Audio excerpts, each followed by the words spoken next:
open up your throat and let the time, all of that time go. I know it sucks that daddy's done, but try to think of what you want. You got to open up your throat, man.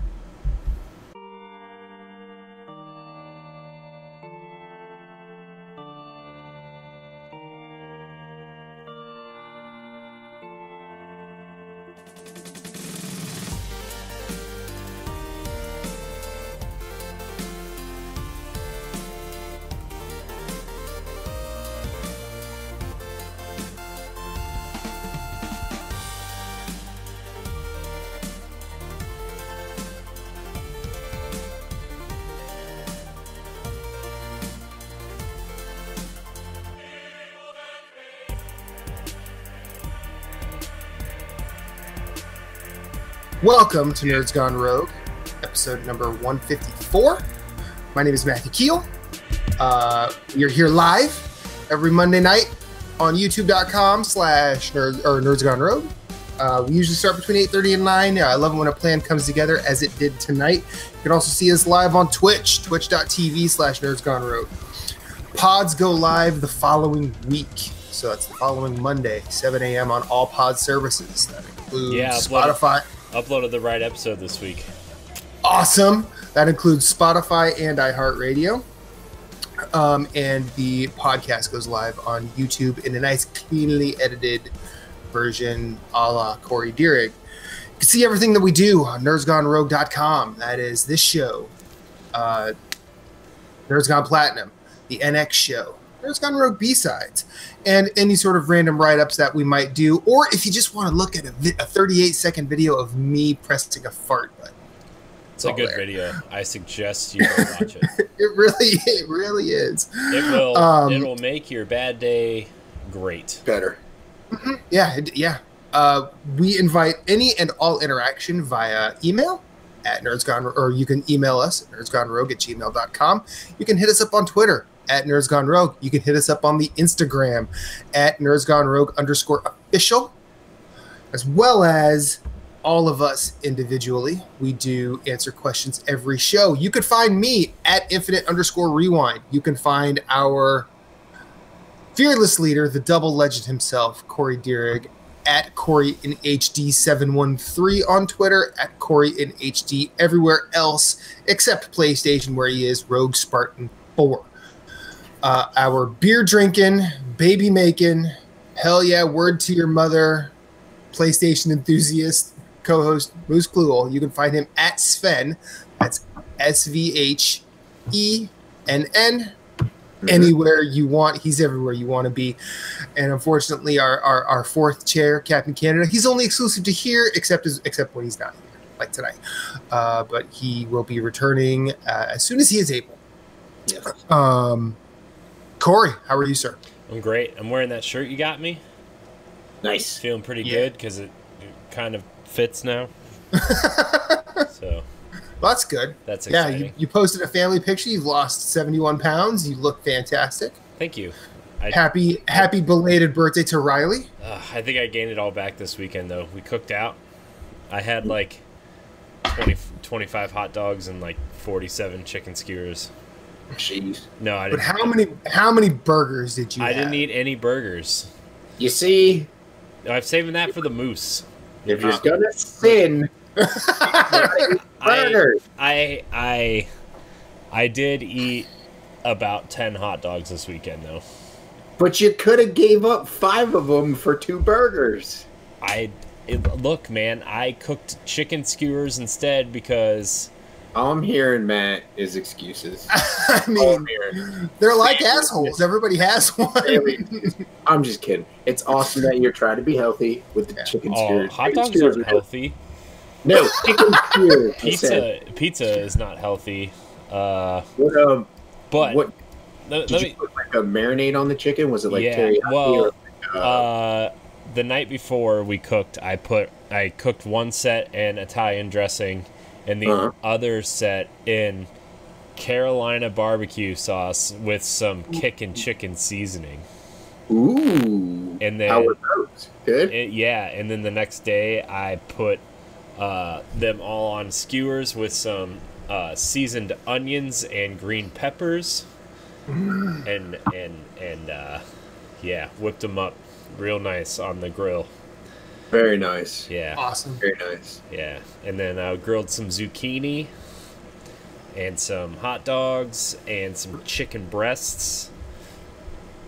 It was corn on the cob too. Wrapped it in foil with some butter and some seasoning salt. Oh, There you go. let me tell you what, man. And my mom brought over some vegetable pizza, which sounds healthy, not healthy at all. No, it's not. It's the as they would say, the sauce on it, or the cream. Yeah. The cream cheese spread or whatever it is. Yeah. It's like a ranch cream cheese mix. Yeah. Yeah. It's basically bread with fat piled on top Yeah, of it. it's Good. Hey man, there was some fantastic. there was some broccoli, okay, and some shredded carrots, okay. Were there some peppers on it? No, Just there's some peppers and red peppers. No, there was some olives on there though. Okay. And Ah, a lot of olives cheese. on a pizza are my jam. And a lot of cheese. Ooh. Okay. See, we never did cheese. Ours was strictly like broccoli, carrots, peppers, both red and green, and some olives, like you said, and that was it. Yeah, I think there's some cauliflower on there too. Oh, cool. At Nice. that point, it's just white broccoli. So Yeah. Yeah. Although I will That's say this: if you want to go the full distance, get a cauliflower pizza crust. Those are actually not bad. yeah, Depends on what kind you get, though. Yeah, like we get the Trader Joe's ones, I think, and they're all right. yeah. Nice. And then I followed all that food up with 2 healthy pieces of cake, and by healthy I mean huge slices. So Nice. As in half the cake went into your belly, right? look, man, I have to get rid of this cake as fast as possible so I don't eat more. Yeah. So I Yeah, figure- you're just taking one for the team. Yeah. So you have to get rid of it, so you don't eat more of it. So you ate a lot of it. That's You right. could've Yeah. threw it in the trash. Nope. There's still a quarter of this cake sitting in our fridge. Gee, see, that's the point where like when I'm on a weight loss diet, I'm like, no, like I don't want it, and I just throw it out. I'm like, I can't, like, no, not doing this. Yeah. You're not bringing me down, calories. Well, here's the thing. I went big this weekend because now I'm not cheating until we go on vacation. Okay, when is that? Is that coming up? It is 3 weeks from Thursday. We're leaving for Atlantic City. So, Nice. yeah. You coming to Atlantic City? Yeah. Nice. You gonna come join us, Matt? You gonna swing on by? Maybe. I mean, we're basically on the way. I know. On the way there and on the way home. He's aware. Yeah. He's well aware. But I will say this. Never mind. I'm not gonna say that on our show. I'll tell you later. Uh-oh. Yeah, no, it's fine. So we talk about video games here. I don't know. It sounds like Matt's going to talk about more than just video games after the There show. you go. Oh man, I got some things to talk. No, not really. Now I don't know if he's lying or not. No, I'm scared. Nah. I'm scared. That's what you see. That's the thing. You don't want to know. Oh boy. You don't want to know because that'll just ruin it. Did that rash come back? No. Cream cleared that up. I've been fine. Uh-oh. Jason, are you visiting him? Swing by? Yeah. He's not that far from AC. Right. Like, I'm not sure. We should all just have a meetup. Yeah. That's what I was thinking. That's what I wanted to say off the air, but Marshall being a smart man. He's in the chat. Wait, where's my visit? We should meet up. That would be cool. That would be cool. That would be entertaining. That would be cool. Mm-hmm. Yeah. We could almost like make a thing out of it. Yeah. Yeah. We could do a show. Y'all could do a show. We could. Yeah. We could do a show. It very well could have. I love how we're just trying to think of ways to just say we could do something. So you guys playing anything? Let's go to game time. Oh boy. Well, I'm playing some things. Mostly Mario Maker 2 and Destiny 2. Cool. Because I hate your level. Yeah. Mostly. I checked the stats. My first level is at almost 600 tries, no clears, and my second level has been cleared twice. I can get to the point pretty easily to the point where you beat the boss and go through the pipe, and then you have to jump on all the paratroopers. Yeah. I just can't time the paratrooper jumps. Yeah. No, we'll see. Like, there's like you get into a groove, and then I move one a little bit closer, and it fucks with you every time. Yeah, and then the one I'm actually having trouble with is the one by the giant wall of spike. Oh yeah, that one's those. Yeah. Well, that's a zigzag thing that happens. Yeah, I'm not having a good time with that one. Yeah, it's hard. Yeah. On my level though, the second one I made was it's only been cleared once, so yeah, I can't clear it. It's fucking annoying. I'm literally exactly the way you said about mine. Like, I get to this point where I know exactly what I need to do to put myself in good stead for that final screen, and I just all of a sudden I lose all dexterity in that final screen, and it's not even like you need like a ridiculous amount of platforming dexterity to do it. Just everything is put at just the right spot to be annoying. Yeah. which hats off to you for just being a motherfucker. To be fair, I couldn't beat it. And so I hid secrets for myself. Oh, you did? Yeah. Did you find the secrets? No. No. I don't know if I should spoil this now because you'll probably... No, don't. Okay. Don't. You shouldn't. Oh. You shouldn't. Oh. It's not a secret path. It's secret items. Okay. So... Well, like, are you talking about, like, well, at the beginning, there's that floating feather with the wings. Is that one of them? Or that is one, but you're not supposed to get it at the beginning. Oh, you're supposed to get it later? Yeah. Huh. Talking about some other things. Oh, okay. I got it at the beginning, and I mean, I pretty much found I basically get that, and then I find ways to sacrifice Yoshi. Oh, okay, you did find the Yoshi. Okay. Yeah, I did find Yoshi. Okay. Because, yeah. In fact, at my next level, I'm just going to make a bunch of ways to sacrifice him. That'd be fun. Anyway, what else are you playing? I'm playing Destiny 2.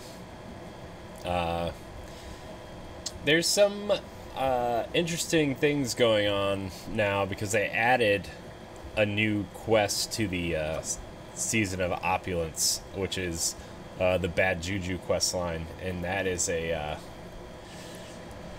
let's just say they want you to really play Destiny as a full-time job in some of these quests, and it's like Opulence. Maybe I don't need Bad Juju as bad as I thought I did. But I'm still trying to get the Outbreak Prime or Outbreak Perfected pulse rifle, which is I haven't really had a team to run it with, so that's kind of been put on hold. But Zur did sell the helmet this week that I've been looking for I don't know, when did Destiny 2 come out? Since then. Great. He sold it, so I bought it. Better late than never, Zur. Yeah. So that's right. It's not even that like the helmet's that good. It's just the helmet I wore all of Destiny 1, and it makes me finally feel like I'm like back. It's a Spartan helmet. It's the year and a half later, Corey's finally back into Destiny. It's for those who are like really into Destiny. It's the helm of Saint 14, which Saint 14 was a really powerful Titan in the Destiny lore, and it's pretty much just a Spartan helmet with like I extra kind of headpiece because he was known for headbutting people, and so yeah, Nice. yeah. So he's got that extra part of his helmet that you can headbutt people, and yeah, but it really doesn't do anything in Destiny 2 because they took away the super that it was used for from Destiny 1. So it really doesn't do anything. It just looks cool, and that's why I wear it. I mean, isn't that why you do anything like that, to wear it? I mean, yeah. Well, come on. Yeah. Well, in September they're adding transmogrification. Hashtag fashion souls, son. Yeah. So I'll be able to wear it all the time with the stats that I want from other helmets. So, cool. Yeah. So I've been playing that. Mostly been playing Mario Maker 2, though. I'm really... I think my third level is going to be, like... It's going to be it, man. It's gonna be my Starry Night. You know what I mean? It's going to be my... You know... Symphony. My best... My... You know... How many movements? How many movements? In your symphony. 37. Awesome. Yeah. No, but I'm trying to beat your level first before I finish mine, because like I've also been watching a lot of Giant Bomb Premium and the Mario Maker stuff they did from the first one. Oh yeah, it's great to get like ideas, and mostly because it's hilarious, and I want us to have the Dan Patrick Mario Maker relationship for Mario Maker. You want to have that? That's fine. I just wish I could stream it. I wish I could stream it because I don't have that capability. Yeah. But you do, as far as I know. Unless you don't. I do what? Have the ability to stream playing Mario Maker. Yeah, I need to. Well, here's the thing. I kind of took my streaming stuff down because of my PC situation. Sure. So now that everything is back up and running the way I want it to, I just need extra time to do it. But I'm going to rearrange my desk and everything and have everything set up the way I want it to. And I'm going to be streaming either this week or next week. My plan is to stream a lot of Mario Maker and a lot of Nintendo stuff when I can, just because it's honestly, out of everything that I have, it's probably the easiest right now. Okay. Because I have two. Well, I think it's also the stuff you want to stream too. I think we're all being honest here. Yeah, I mean, I want to stream Destiny also, but I have two Switch docks, and the Switch is the easiest to move. You know, right, it's like I don't have to get behind my TV, unplug my Xbox One X, and bring it over here and set everything up. You know, and it's just the easiest to move. So. But yeah, I've been playing a lot of that. I'm really just waiting for Fire Emblem because the preview embargo lifted this week for Fire Emblem, and I've been watching a ton of like the first 2 hours of it. And man, does that game just like, it's like a mix between old Fire Emblem and like Persona almost. It looks. Are there giant dick monsters? No, but there's... Don't invoke Persona. There's giant anime titties.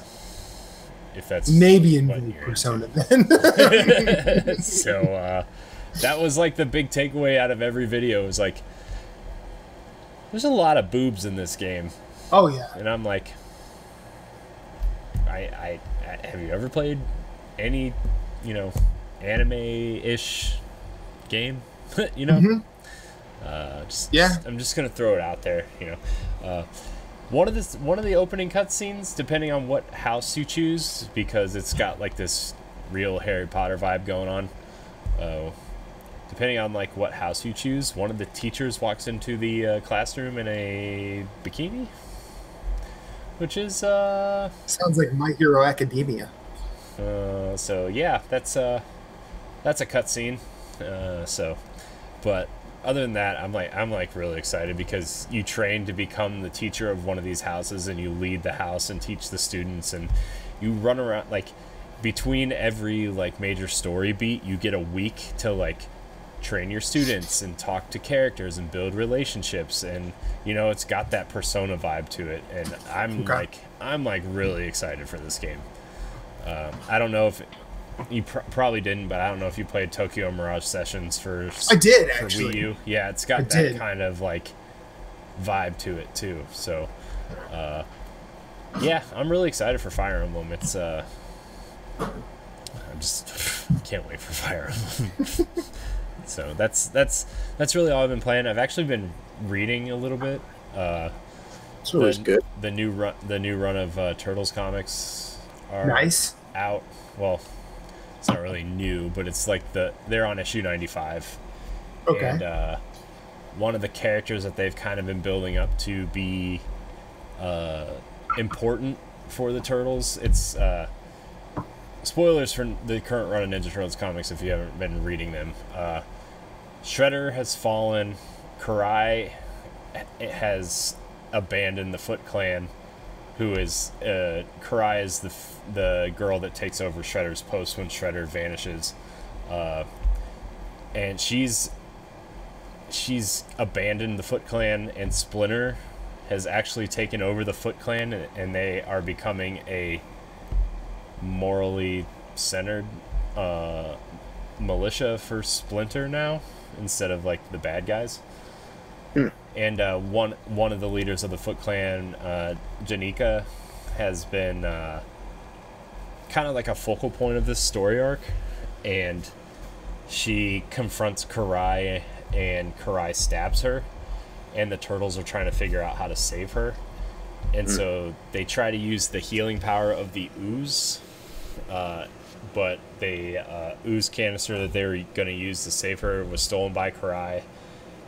And so Donatello and Leonardo perform a blood transfusion from Leonardo to Janika, because the Turtles obviously have the ooze in them, because that's how they became the Ninja Turtles. Oh yes, they have the ooze in them. Yeah, and they healed Janika, but she also mutated into a Ninja Turtle, so she is now the 5th turtle, and they revealed her color and her weapons in this issue. So, well, what's her color? Yellow.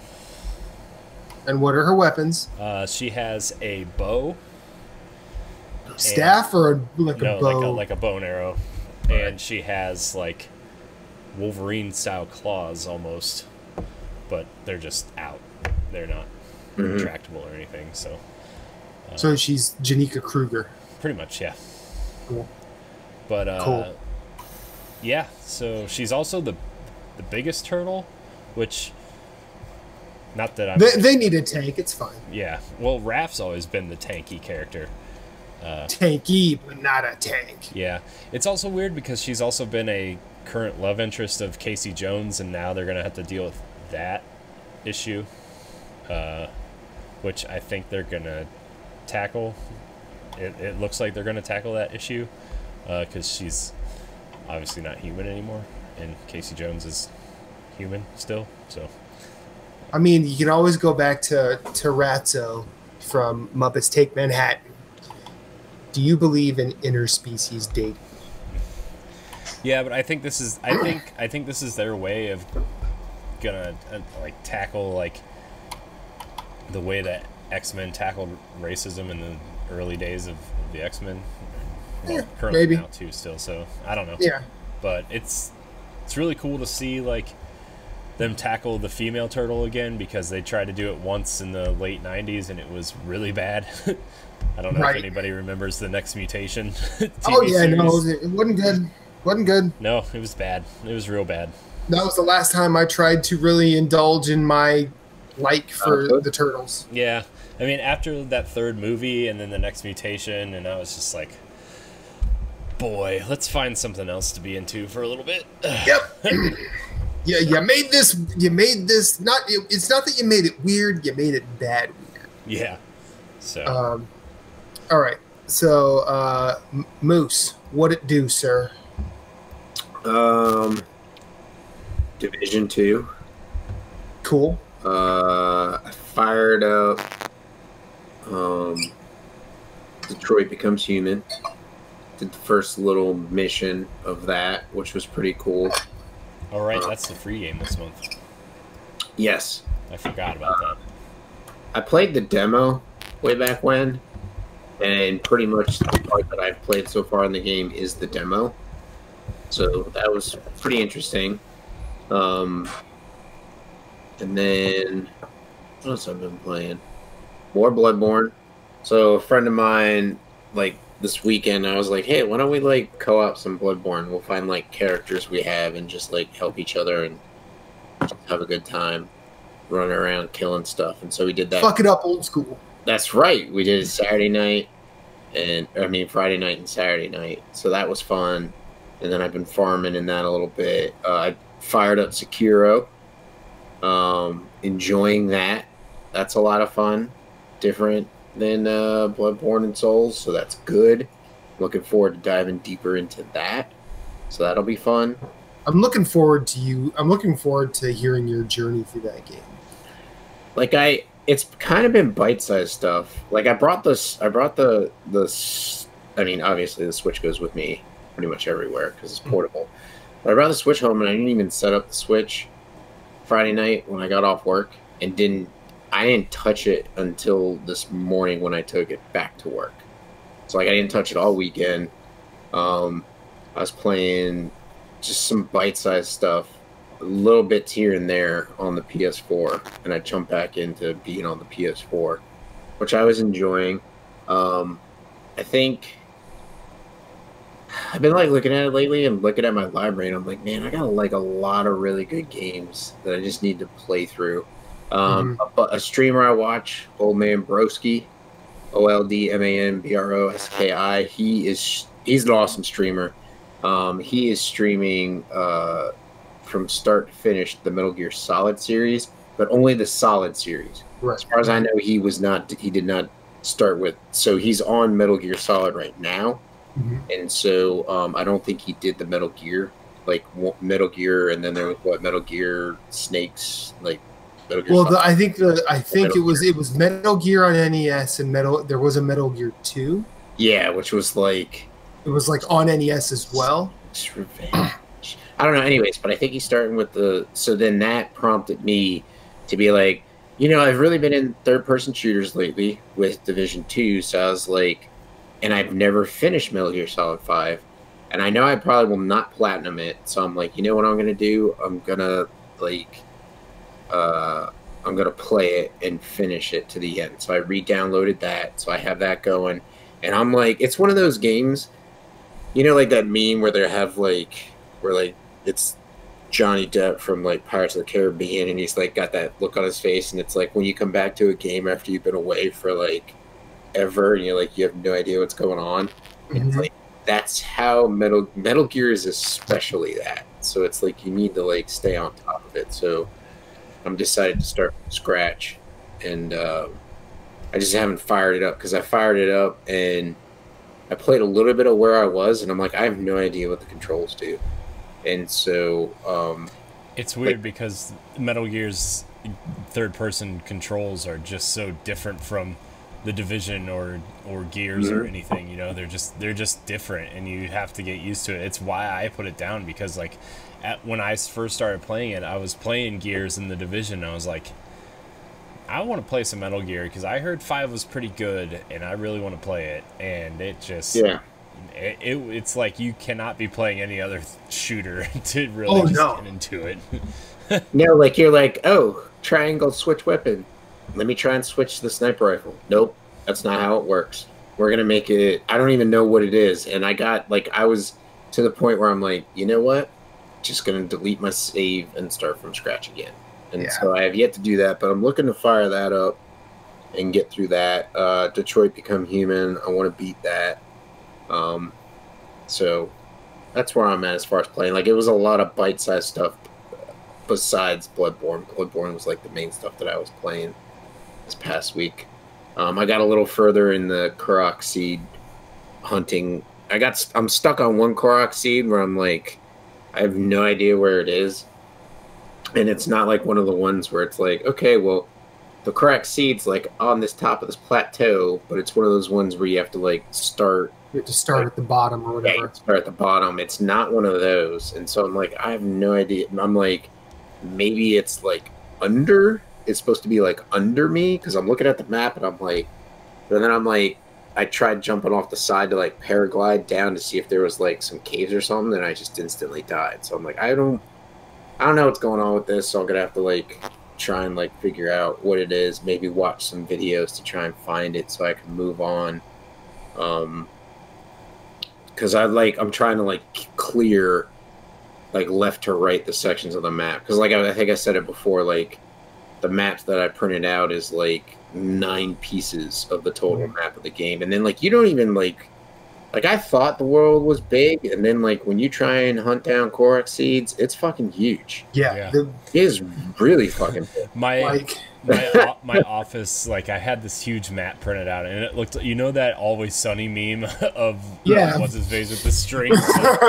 That's what my office looked like for a while, and it was just like, man. So it's awesome though. And I can totally see that because it's just like, it's just, the good, it's a big map, and I think some of it is empty, but not that that's like a bad thing. Because I mean, like you're just going through the world, whatever. Like the areas that have content and like stuff's going on, like that's cool and whatnot. But like open world maps, like it's just, hopefully in the next gen, or like, you know, the gen after that, you know, like PS6 or whatever. Like hopefully we can get worlds where it's like, it's not just like empty, like, you know what I mean? Or because I like smaller worlds that are like fuller. And not that I feel that way with Zelda. Like you realize how big the world is when you're hunting for Korok seeds. But like if you just play the game and stick to what you have to do in the game, it feels pretty full in the parts that you're in. But like when you get up to the mountains, like the snow caps and stuff like that, you're like, there's nothing out here, and it's like, why is this here? You know what I mean? Like granted, they had to, what was it, 120 shrines I think that you have to do to get the spoiler alert, the original outfit from Legend of Zelda. So I don't know. Like I think I'm at a point where I'm just like, I don't like, Division 2 is just a perpetual game. Like other games are open world games, and I think I'm getting worn out. Like I hit a wall. Like I stopped playing games for a little bit. It's just like I really don't want to play anything. And then I started playing Zelda again and got back in it. That was nice. But like I look at games coming out and I'm like Borderlands I feel is different. Because it's like self-contained. You could always come back to it and start and stop whenever you want to. It's not like Division where it's like you have to stay involved. You have to stay in the community. Like I feel if I stop playing Division 2, excuse me, I'm just gonna fall by the wayside. Yeah, and Borderlands has that feeling of like you said, it's self-contained. Diablo. They're never gonna have like a in like this week only event or anything. Yeah, or they're not, or it's not gonna be like you need to be grinding this like every day to get to the next level to get into this. Like Borderlands is just like come in and play, have fun, level up your character, get some cool gear, do some magic. Yeah. If you want to do, like, I'm sure they're gonna have like the boss raids like they did like Terramorphous. Watch some tiny psychos just suicide themselves. Like, you know, it's a good time. Did you see that GIF, by the way, of them doing that bottle cap challenge? Yeah, the bottle cap challenge. It's pretty funny. It is pretty funny. Wait, what's it? I didn't see this. What is this? Have you seen the bottle cap challenge at all? No. So there's a bottle cap challenge out there where like people are like starting with their backs to the camera and there's a bottle of water and they spin, or they're facing it, and then they spin around and they like kick the top of the cap off of the bottle without like knocking the bottle over. And so like a lot of people have done it, but like Borderlands was like this. It's a mini psycho with a bottle on his head, and another psycho's in front of him spinning around, and the psycho just straight up kicks him in the face, just takes him out. Like awesome. Yeah. There's been some other ones that are pretty entertaining, but like I'm just like, okay, like I mean, people need something to do, so I mean, it's fun. Yeah, It's entertaining to watch. I mean, you know, it's like we were talking before the show, the Area 51 invasion thing. I'm more interested in the actual like memes, which have been absolutely hilarious. Like they are so funny. yeah. Like they're better than what. I mean, hell, if they break in Area 51, that's fine. Like, let's see what's going on in there. But you know, whatever. Thin the herd. Yeah, they're gonna get vaporized. But anyway, so like the point I was the path I was going down with the conversation was like, I'm getting Bottle cap challenge, gotcha. getting tired of just like open world and perpetually playing and like game as a service. So I'm trying to like go more towards like this is a linear game. You can have a really great experience and be done with it. So like that's why I'm like starting to play like Metal Gear Solid. I want to get into Sekiro. I want to play Detroit Becomes Human. I do need to play Days Gone.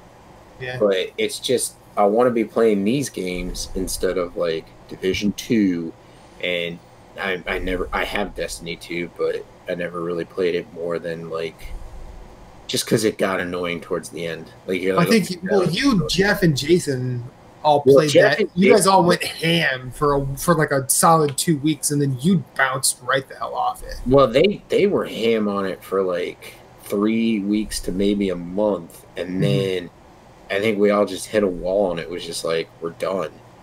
And it's just like I don't. Okay, if your game's gonna have a season pass, if it's gonna have like perpetual updates, if it's gonna be like you can raid this and you can do, it's just like I don't want to play that. Yeah. I want more bite-sized stuff, because it's like, how am I gonna play all of your games if game developers are making games as a service or games that just perpetually keep going? Like, how can I play everything? So it's just like it's coming to a point where it's just like, as soon as I hear that, unless it's like a company that I really love, like you're automatically crossing me off your list as a purchaser of your game. Yeah. Like, it's just getting fucking old. It's getting real old. So, well, I mean, getting to what you were saying about the open world, like in Zelda, like one thing I liked about Breath of the Wild's open world is while it might not be as densely packed as, say, Assassin's Creed Odyssey, or at least as densely packed with, objectives to accomplish. I like the fact that it was always like one area that was populated with either monsters or wildlife, but then you get like that brief space where it's kind of like an exhale. Yeah, no. They do that really well. And you get your breaks really well. Sorry. Yeah, no, that's fine. But I think that's good design, more so than just like packing every inch of something as densely as possible, because then you actually get more. I think you actually get more stressed out, because eventually you'll run out of resources to deal with everything. Well, I think I was also looking at it. So like I found the video that gets you like the really like the high level weapons early in the game if you go to the Hyrule Castle. Yeah. Which is awesome. I sent it to Jeff. I said, hey, when you get back into Zelda, like do this, and it'll make things just a little bit easier for yourself. I think like my biggest complaints about the game, number one, being the Korak seeds are tied to the inventory space. Yeah. Like, I mean, I guess it's not that big of a deal if you're just going to look for them. Like, it's cool. It's like, okay, hey, go look for them. Like, have some fun. But my second complaint, and probably the largest complaint I have, is durability in the game. Yeah. I hate the weapons. Like, my thing is breaking. It's an issue to me to the point where it breaks combat immersion, where I'm like, oh, well, now my weapon is weak. How many more hits am I going to get out of this before, like, they don't even set an amount, because like certain weapons, like they might have a durability buff, so it might get like 3 or 4 more hits, and then a regular weapon gets 2, and you're just like, and then like your weapon breaks, and you're just like, I think, although in their defense, what they wanted to do, and they built it into the game, is you get like double the critical hit if you throw a weapon at an enemy. And so if your weapon's about to break, if you just throw it at the enemy, you'll do more damage. And that's how they were wanting players to like get through their inventory and get through their weapons. But personally, that's not how I do it. Like, I don't throw my weapon. Like, I'm going to use it till it breaks. And that... Yeah, it wasn't the most intuitive idea. Right, exactly. I think what they could have done, if they wanted durability stuff, you could have been able to craft, like maybe you collect resources to build the durability of your weapons, and you could have like a diamond status weapon where they just don't break. Yeah, like you could do that, or you could build, like you could gather your materials, which would be awesome. You're mining stuff, whatever, and you could build repair kits. Yeah. So like like maybe not in combat, but like maybe outside of combat, you can say, okay, well, this weapon's about to break. I'll switch to one that's not broken. Okay, and I'll fix this one when I get out of combat. You get out of combat because there's some weapons that are really cool, and you're like, oh well, it's broken already. It's like, oh well, I guess I'm on to another one. You know, like their weapons don't have a memorability to it. You know what I mean? Like they're not like memorable. Like you do remember them because like I'll go after like certain type of bows and stuff like that, but it's just like so throwawayable, if that's even a word. You know? Yeah, no, you're right, and I think that's probably the one real beef I had with Breath of the Wild as well, because the durability did suck. It really was just, and every weapon you had, it would break at the perfect time, where you're fighting a Lionel, and you have your back against the wall, and every weapon you have just starts breaking. Yeah, that was annoying. Or you get struck by lightning, and anything that's wood just gets evaporated. Well, no, I don't think wood didn't get unless you had something metal on you, you wouldn't get struck if you were wearing wood. But like if you have stuff in your inventory, it gets lit on fire. Oh yeah, if you have something metal on, like a weapon metal or a metal bow, and it gets struck, yeah, that's a problem. But like, I mean, I thought that was a cool mechanic. I kind of like that. How you? I mean, I like the fact that they had that because that's a consequence you don't see in any other game. Like, oh yeah, if you get struck by lightning, it's hot and that will burn wood. And why not just take this out to its logical conclusion? I mean, and that was what made Breath. That was the idea. It was that idea of taking everything out to their logical conclusions that it made. It made that game so special. And I think like not a lot of people, like if you think about it, also like the environment affecting things. So like you were talking about, like if you get struck by lightning and you have wood things in your inventory, things get lit on fire. Number one. Number two, when it's raining outside and you're trying to use bomb arrows. You're trying to use bomb arrows and they automatically go off. Or no, they don't go off because it's wet. I was thinking about when you're in the lava area. Yeah, or if you pull out bomb arrows, they blow up on you right away. Yep. Or if you try and use wood items in the lava area, they start on fire because it's so hot. And so, like I think that stuff was cool. So like hopefully obviously we saw the video for the sequel. In the sequel, like maybe refine the durability a little bit and say you can build repair kits if you want.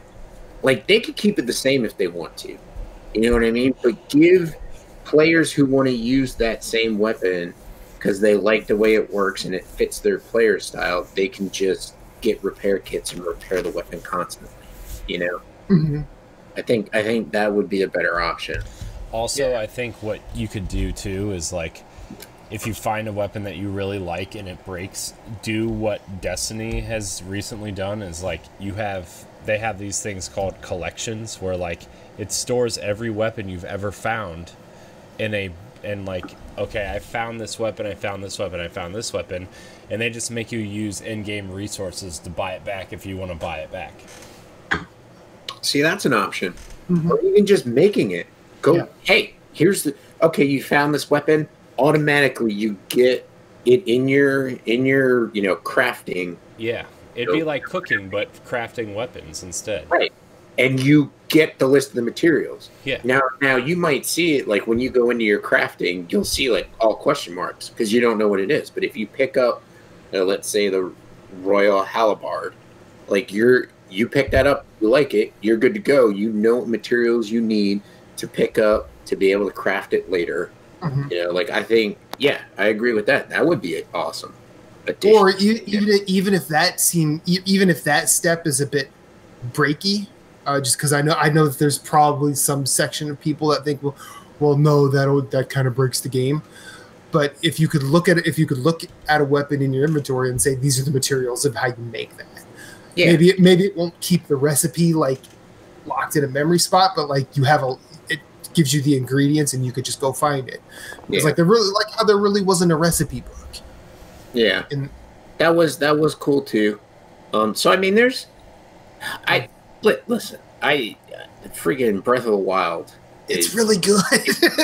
really, really, really good. Like really good, and you have to play that game. Yeah. And I'll admit, like I said, playing it. I said it before. Playing it my second time through is 100 times better than my first time through. Just because I had certain expectations going in because it was a Zelda game, but.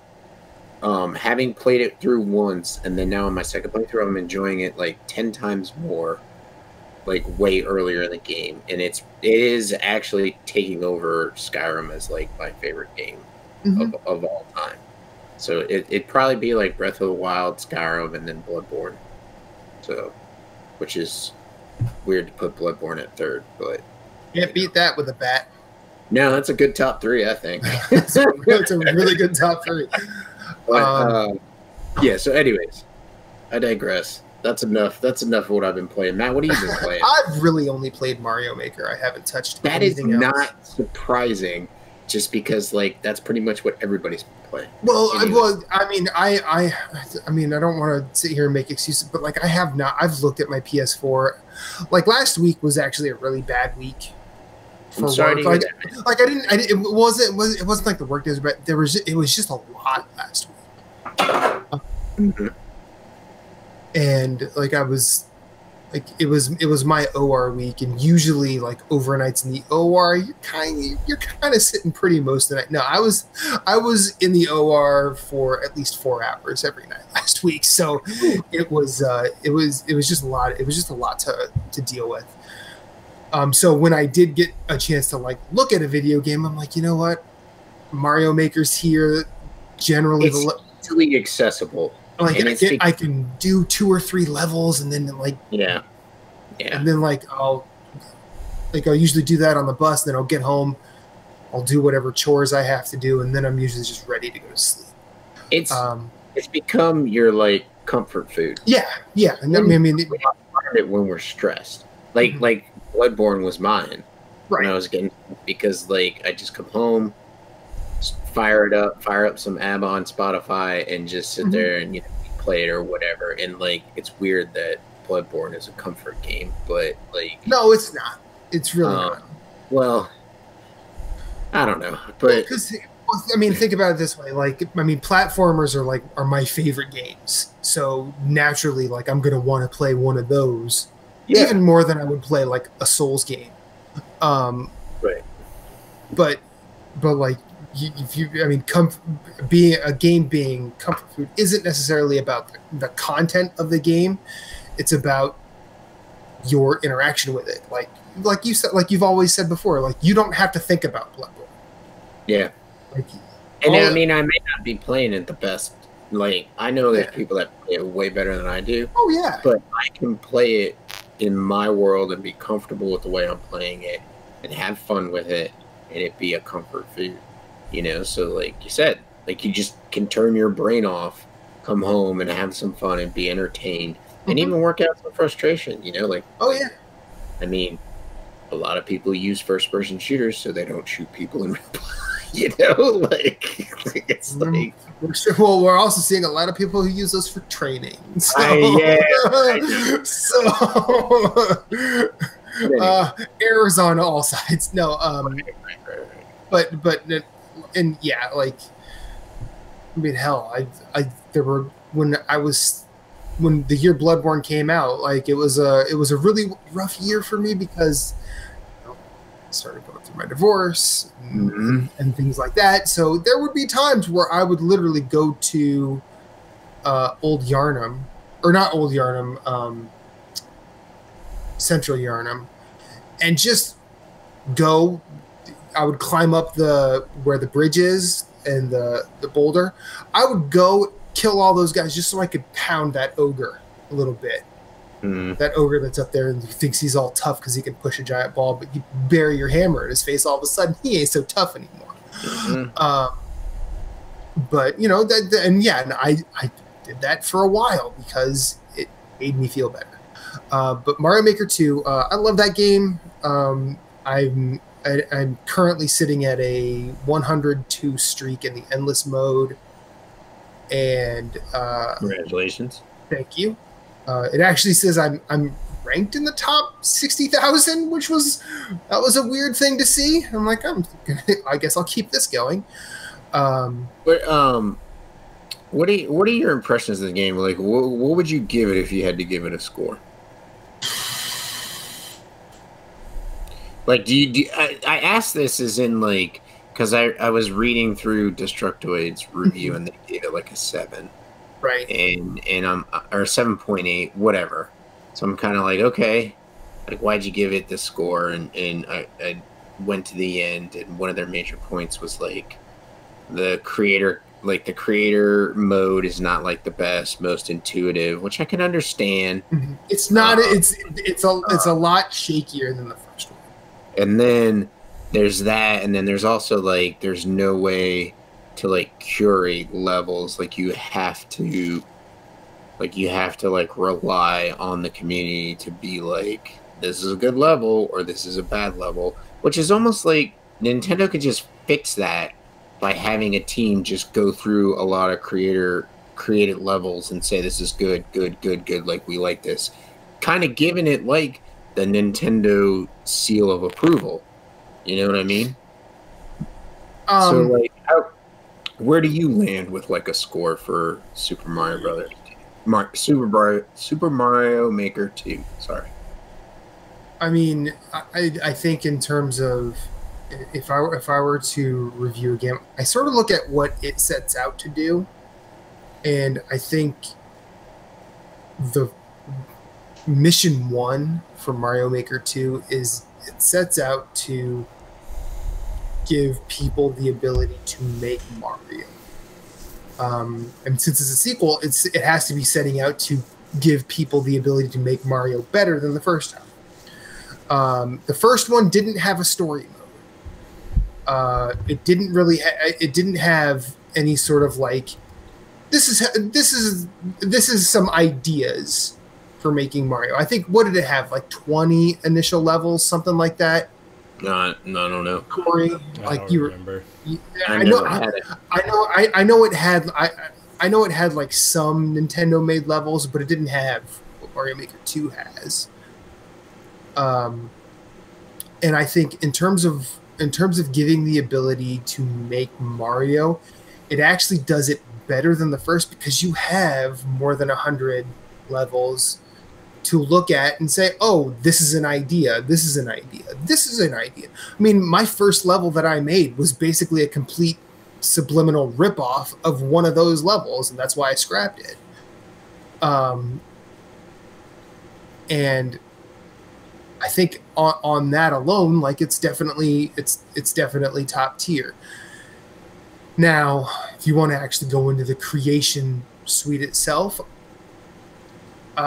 I actually don't think it's as good because it's I feel like in Mario Maker 1, across all of the skins, like taking the idea of 3D World out of it, like you could use everything everywhere if I remember correctly, and I might be wrong. If I'm wrong, that changes this drastically. I don't like the fact that you can't really use Karibo's shoe in Mario World. I don't like that some of the spinning jump mechanics seem to be changed by my memory, but I could be wrong there too. But that's that's way less than that's a smaller change than using everything everywhere. Right. But all of that section being said, like the Mario 3D world changes things enough to where if you get bored doing this, hey, there's this new set of ideas that you can work with that you didn't get a chance to work with before. So I don't think this game is a 10 by any stretch, but I don't think it's a 7. Because I feel like 7 is I feel like 7. I mean, if you want to make it a percentage, 70%, it's a C. I don't think it's a C game. I think it's definitely B plus, A minus. But I think a lot of different people are gonna have different reactions to it. I think a lot of people that played the Wii U version too are gonna have a different opinion than those who didn't really dive into the Wii U version. Right. I mean, then there's also people like me who haven't played since like New Super Mario Brothers on the DS. Mm-hmm. How like freaking 7 years ago, or whatever. So I haven't touched a Mario game in forever, and I'm having a blast with it. Like I'm enjoying it. I'm enjoying earning the coins to like upgrade the castle, and then try people's levels. I think for how much. Like, I understand Destructoid's complaint, like, how do you curate this to make sure stuff is good? And it's kind of like, okay, well, like, that's what communities are out there for. They post a review, and then, like, 3 more articles down is like, hey, check out the Super Mario Maker content of our community. It's like, okay, well, fuckheads. Like, you have to take that, you have to, like... You can't complain about it and then do that. Complain about it and then do that.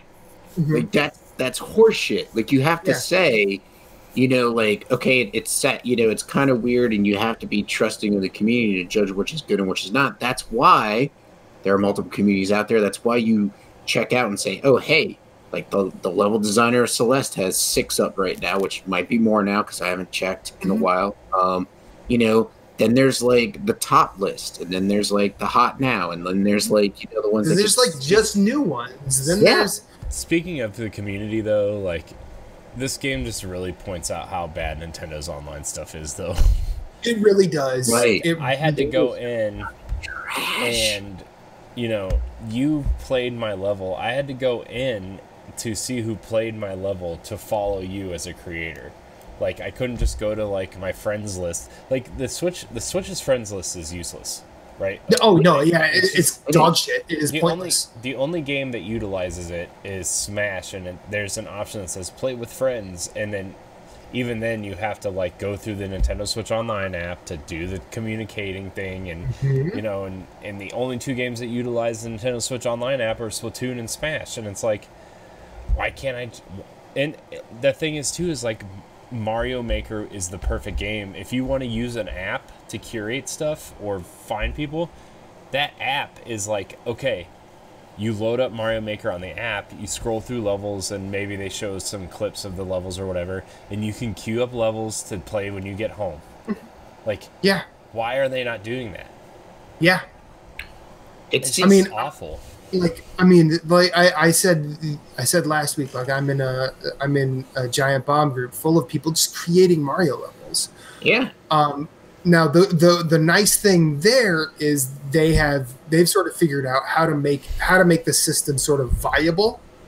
It doesn't make the online interface any easier, but it's just like, hey, at the very least, go in, play this level once, and give it a like, so it stays within Nintendo's algorithm, so other people so it can show up in endless mode. Mm-hmm. Like that's sort of the one stipulation of doing that, and which I'm totally on board with. And some of those guys are very creative and very heartless. They're very mean, but almost all of the levels I've played out of that community have given me the joy of Mario. Unfortunately, like, I feel like the curation complaint that everyone seems to have, everyone wants to complain about it, but no one has a fix. Because when you start trying to fix curation, it's a slippery slope to just make that the game. Yeah. And I think it's like everything has to be out there for there to be the good. Like the community has to be able to make everything that they want to be able to make. And I think the problem with that review from Destructoid, and I know I'm picking on him, whatever, but it's like you okay, we'll take on the responsibility to like try stuff. That's like we can point this back to like craft brewing. Like we make beers, well, we're out there fucking mixing it up and we're trying beers, and some of them we don't like and some of them we do. And so we take note of some of the stuff we don't like and some of the stuff we do. And so you can, as you get out there and as you're doing stuff in the community that's making levels for Mario Maker 2, you can kind of get a feel for like what is going to be bad and what is good, you know? And then like you can start building like, I want challenging, so I'm going to lean towards these, or I just want a level to just go through and enjoy, and like when I get to the end, like have a smile on my face and laugh at it and enjoy that level. You know what I mean? I don't like. I think when I make a level, I think my first level is just going to be something that's fun, and it's not going to be like a bang your head against the wall like your level. Fuck you. So I just like my second level is a lot easier. Play that one. No, I'm gonna beat your first level first. But anyways, so something where like people can play it and be like, okay, well, I enjoyed that. It doesn't have to be challenging. It doesn't have to be like overthought. It just needs to be something that's like fun and entertaining. Yeah, and I think I agree with you. Like the whole like, well, everybody's got an issue with the curation, or that seems to be a problem, but like nobody has a fix. But then if you try and fix it, it is an extremely slippery slope. It is extremely slippery because then you're like like counting out stuff, and it's like, okay, well, your first level is trash, so we're getting no more stuff from you. But that dude's like second, third, or even fifth level could be like out of this fucking world. You know what I mean? Like, and that's the problem. Like there's no like room for growth as far as like a Mario Maker creator goes. You know what I mean? So it's just like you also got to use like word of mouth and whatever. You know, like we were saying, the designer of Celeste. I'm sure the dude that does, like, I know the guy that did Spelunky and is working on Spelunky 2 is probably like balls deep in like finishing Spelunky 2. So he hasn't had a chance to like create Mario Maker 2 levels, but I'm sure he will when he can come up for a breath of air and then hit. You know his levels will be good. You know what I mean? Like obviously, you know Celeste levels are good. You know, like all these game developers that come out and say, "I'm going to make a level in Mario Maker," like you know it's going to be good.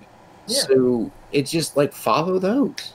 You know what I mean? Or talk to your friends and be like, "What are you playing and what do you like?" Like instead of just like shitting on it, just be like, I understand this has to be here, but for like me to find like the best of the stuff, I really need to do a little bit work on my own. That's the problem. I think that's the problem they have with the game, is the fact that the game doesn't help you create that curation. It's just like you have to do the work on your own. But I'm just like, but then it's like going back to the beer thing.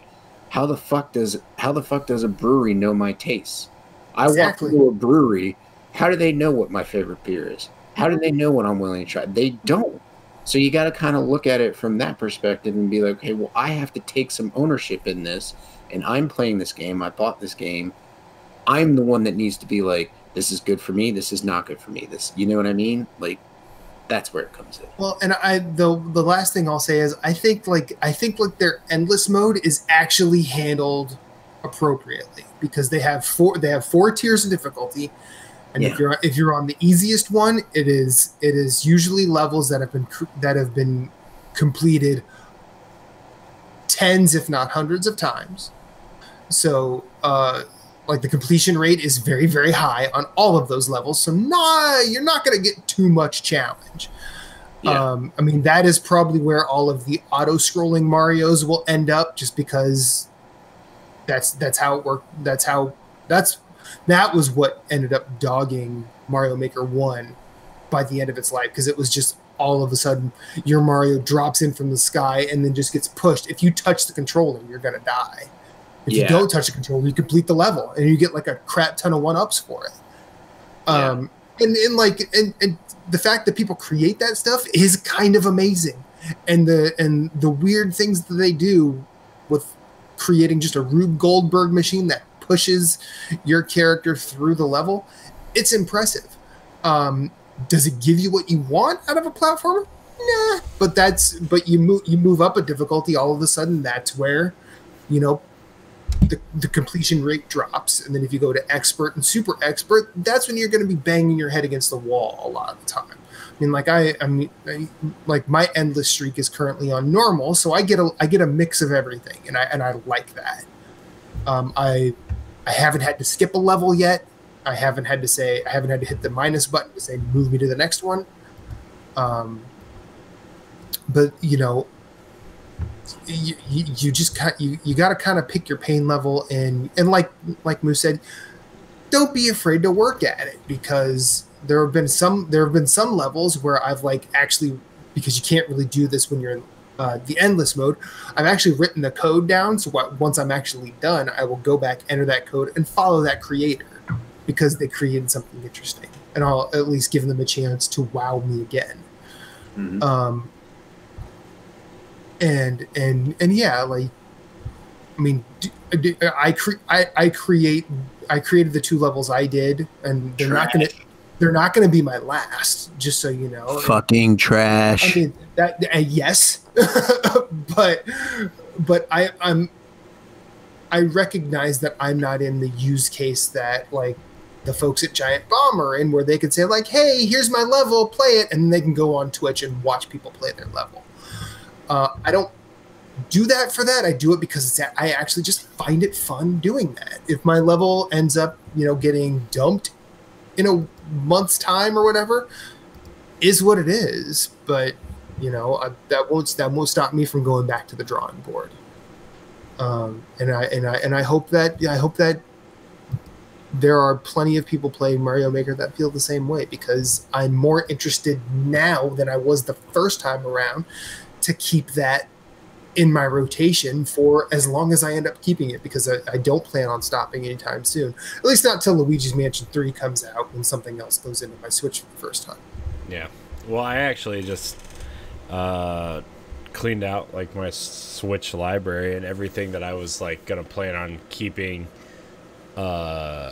you know, on my Switch for more than like Fire Emblem I'll get physically, because that's a game I'll play a ton of, and then, you know, take it out of my Switch when I'm done playing it, right? I'll just, you know, but like something like Mario Kart or Mario Maker or some of these other multiplayer games, I actually ended up just downloading, because you know, I plan on playing Mario Maker in between games, you know. I plan on playing Mario Kart in between games, and like Mario Maker is going to be one of those games where, like, if there's nothing that I really want to spend a ton of time on, I'll play a couple levels, or I'll build a level to upload, you know? Yeah. So there's shit to do. Yeah. I actually just ended up downloading it, so. Yeah. I mean, I bought the physical because I that was one of the ones that I wanted the case for. Yeah. No, that's I mean, I get it. I mean, Lord knows I will probably just drop the 60 before the end of the year and have it digital as well. Yeah. Because digital's just so convenient. Because I'm Hate it. an idiot. Okay, so let's get to questions, shall we? I guess. Okay. We got a lot. We got a lot this week, so we're going to hit this hard. First up, imagine what. Crazy what happens when you actually post, hey, we're taking questions and on social media, and imagine how many people come out of the woodwork and say, hey, I got something for you. Ashley Davidson, are any of you working on or planning anything outside of the podcast? If so, what are you doing? If not, what is your dream project to work on outside of this? Well, I mean, I'm working on a couple things, but half of it has to do with this, and the other half is like NX show. No, it's not even that. That's kind of more like just another show to do. But like, you know, I just haven't really put a lot of time into anything lately, to be honest with you. I don't have the time to do it like I used to. Yeah. Plus, you know, trying to keep up with the, you know, the latest games is like really hard to do with a kid and responsibilities in life and stuff. So I've been trying to cut back on the game stuff. But I have been. It's actually something that my wife and my dad both suggested to me. They're like, why don't you work on like Disney stuff? And I have been really thinking about it. Okay. I mean, thinking about it. I haven't really like put pen to paper or anything and started putting out ideas, but you know, they both strongly feel that I should try to do something with that because it doesn't cost any money to talk about Disney as opposed to like new games. True. True. I have been thinking about doing something like that, but you know, that wouldn't take away from this. You know, it would just be like something else to do. Not that I need anything else to do. just to throw something at you. I think I've mentioned it at least once or twice here that I'm a fan of the Criterion Collection. There are actually a slew of podcasts that people are just going through the entire Criterion Collection and watching them. You should do that with Disney movies. Yeah, I mean, all of them. I thought about it, but I was thinking more of doing stuff, you know, for the parks, because that's what I'm like the most interested in. Not that like I wouldn't do like movie stuff either, but like the parks is like something that, you know, I'm really into. So that's kind of side project-ish. Okay. So, Moose, I think apart from Corey, you are probably the second busiest person here because you do 2 shows. Well, like an idiot. But I don't really have any projects going on right now. I got some things in the works as far as like real life goes, career-wise goes, and stuff like that. So I'm like mainly focusing on that, and I think once I get that buttoned up, like we Nerds Gone Platinum has kind of gotten away from like our video content, and like Misadventures with Moose has fallen by the wayside. Didn't even finish the first series I was doing with it. So I kind of want to get back into that. I kind of want to do the, you know, the Moose's Indie Den and like play an indie like a little bit here and there, let people get a taste of it and watch it and whatnot. I would like to stream more. So it's just like my projects, but then it's also like, well, you keep pushing it off. So like it's like this is the year where I think 2019 is like buttoning things up and then being able to really springboard in 2020 with some ideas that I've been mulling over of like what I want to do. So I think that's where I'm at right now. I'm like trying to figure out what I'm doing with 2020.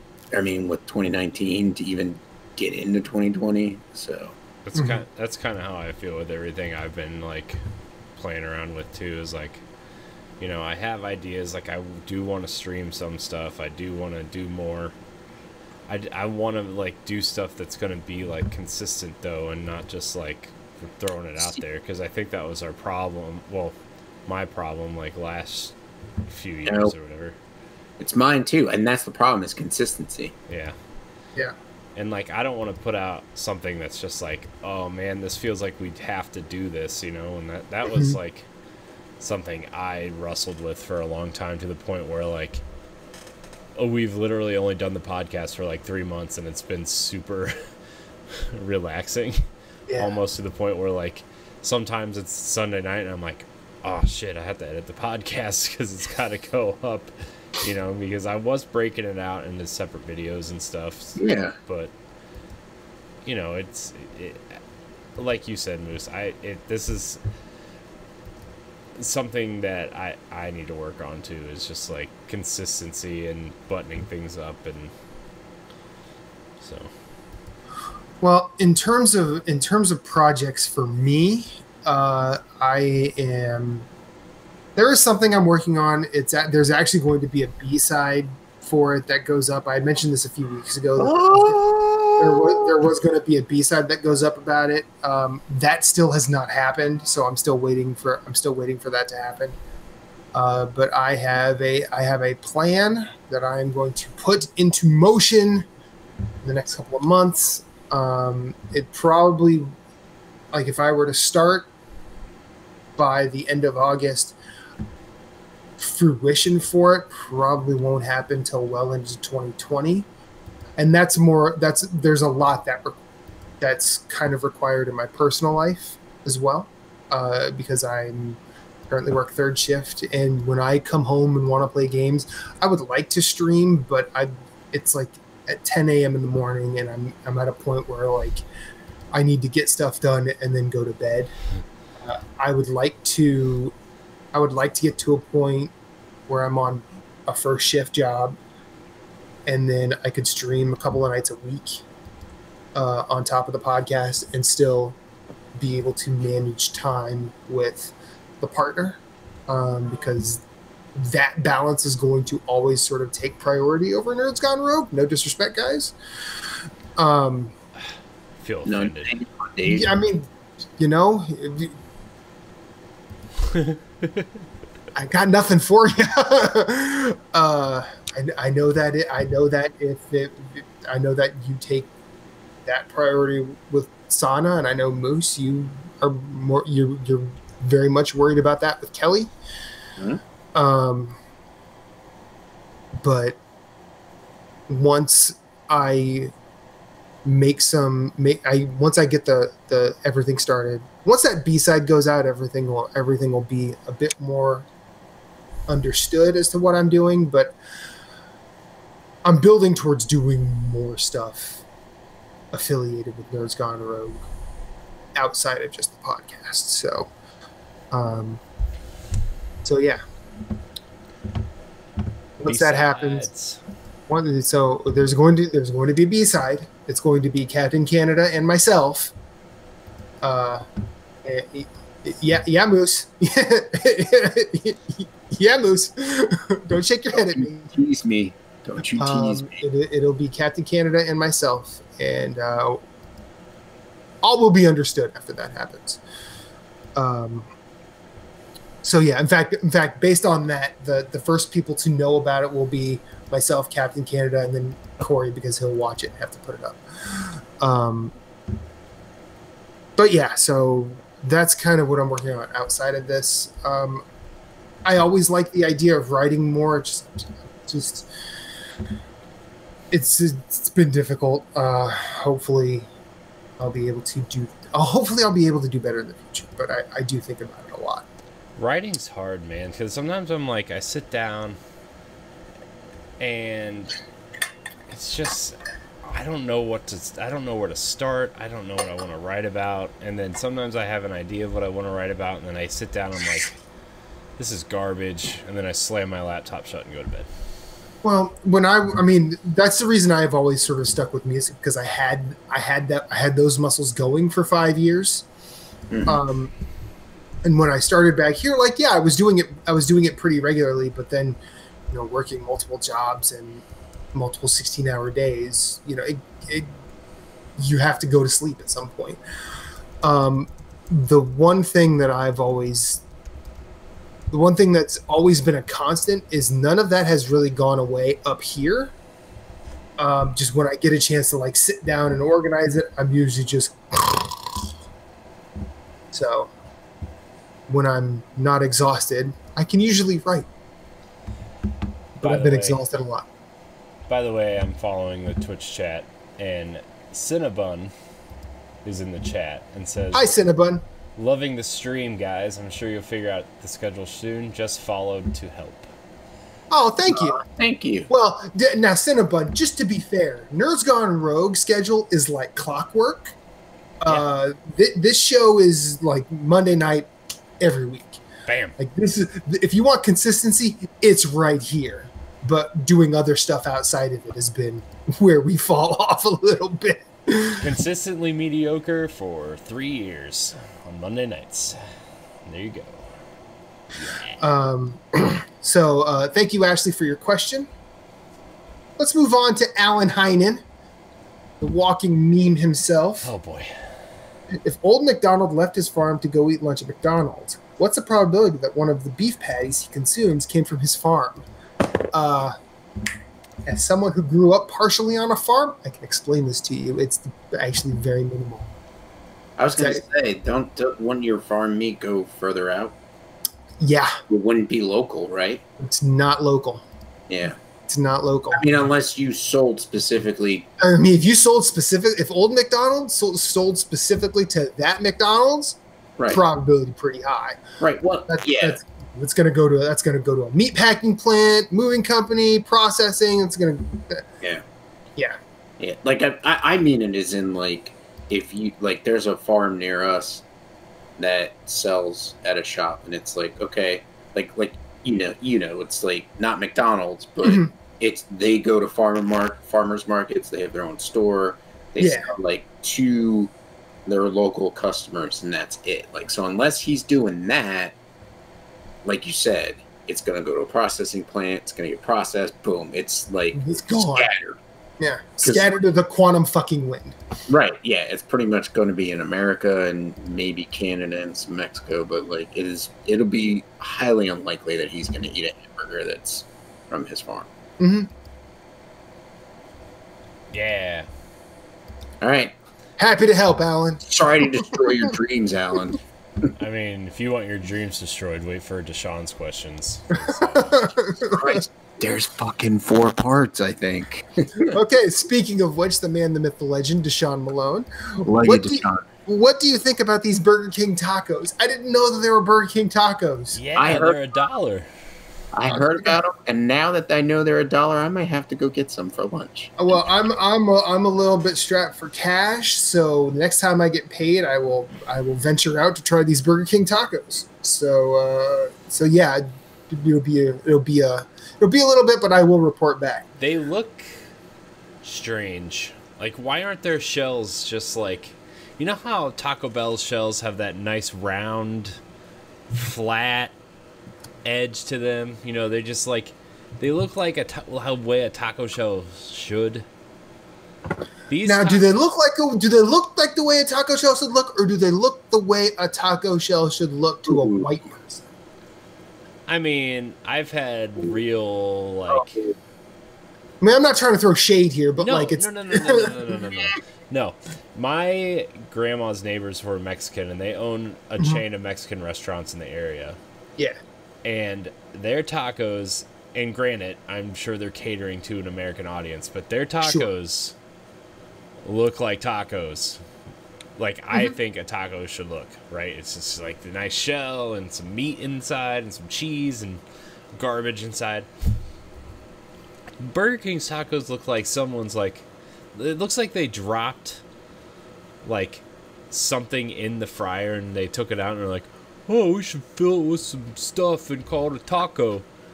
Now that I've seen pictures, yeah. I mean, Deshaun posted a pretty animated GIF of the tacos from Burger King. Now, I'd like to say, in my town, where the Burger King is, not even, like 2,000 feet up the road. That might be the most southern thing you've ever fucking said. In my town where the Burger King is, there's a Taco Bell right down the street.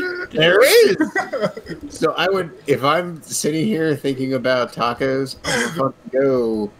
Well, first of all, I'm going to go to Go Burrito in Salisbury because they're the shit. But if I'm picking between Burger King's tacos and Taco Bell's tacos, I'm going to go right to Taco Bell. Like, having looked at the images. To be fair, if I'm thinking about tacos, it's probably 2 o'clock in the morning. That's true. And if I really want tacos, I'm going to go to Chipotle and get a burrito. Word. Like a man. Yeah. I feel like we're at that age where we've stepped up our game. Not that tacos are like child's play. No, don't get me wrong. I am all about the trash tacos from Taco Bell. Right. Yeah. When the Like time I is usually, right. I have to get soft ground beef. I get them supreme. I'll get like 5 or 6 of those things. Just go ham on them when I really hate myself. Yeah. Or if you've numbed yourself to the point where you don't hate yourself, you're just really hungry. There's that too. Yeah. There's that. It's like a vicious cycle. Yeah. All right. What's the next part of this question? I don't. Okay. All right. Let's try and think about this as seriously as we can. Because, To be fair, before you read this question, because what the fuck? I don't. Before you read this question, I don't know what's more disturbing, that he's asking this question. Did you see Megan's response to this question? No, I did not. Oh I gosh. don't even know what the question is. I care. I didn't.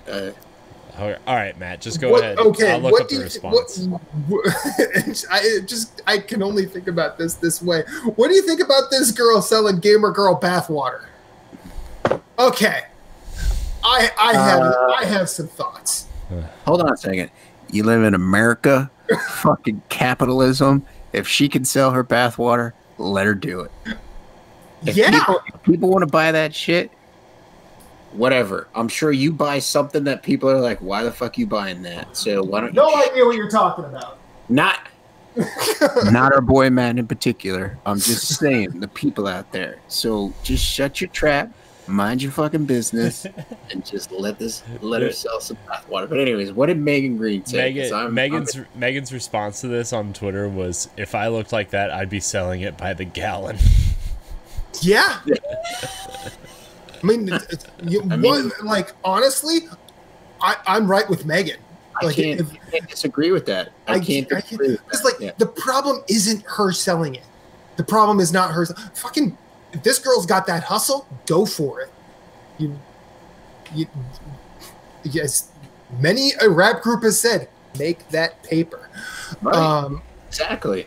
So people need to stop hating. But it's not her fault. It's not her problem selling it. It's the people who are buying it. Now, I know that there's been a whole bunch of dumb shit to come out in the aftermath. Like one person drank it, went to the hospital. That has since been debunked because I've actually been following this way more closely than I need to. There's that guy who went on YouTube and said, I'm going to vape this GamerGirl's bath water. It's just like, it's not like there are cottage industries on knockoff popular shit happening all the time. I mean, I can go to the Jersey Shore and find a whole bunch of knockoff Fortnite, Rick and Morty, whatever that's been popular in the last 5 years. I can find knockoff merchandise by the bushel. I'm not going to. I can't really point at those people going after that because they want to make a little money as a problem. If people are going to buy it, that's another problem. I mean, like when I grew up and was collecting baseball cards, and I would see that basketball. I collect basketball cards later on, but like once I would see that like this card was worth a lot, I would try and go after that card. And then my parents actually gave me a pretty good piece of advice. Something like that is only worth what someone will pay for it. And then I'm like, all right, well, how come that guy is setting that price for that thing? Because he thinks somebody will pay for it. If you won't, that price will drop. Mm-hmm. So, and then I'm like, all right, and they're also just pieces of paper with a picture on it. And then eventually I learned that, like, the stuff that people think is worth a lot really doesn't need to be. And if this girl's gonna make a mint on her bathwater, let her. Fucking let her do it, man. Let her. I don't give a shit. Vote with your wallet. Yeah. You say it a lot. If you ain't buying it, shame.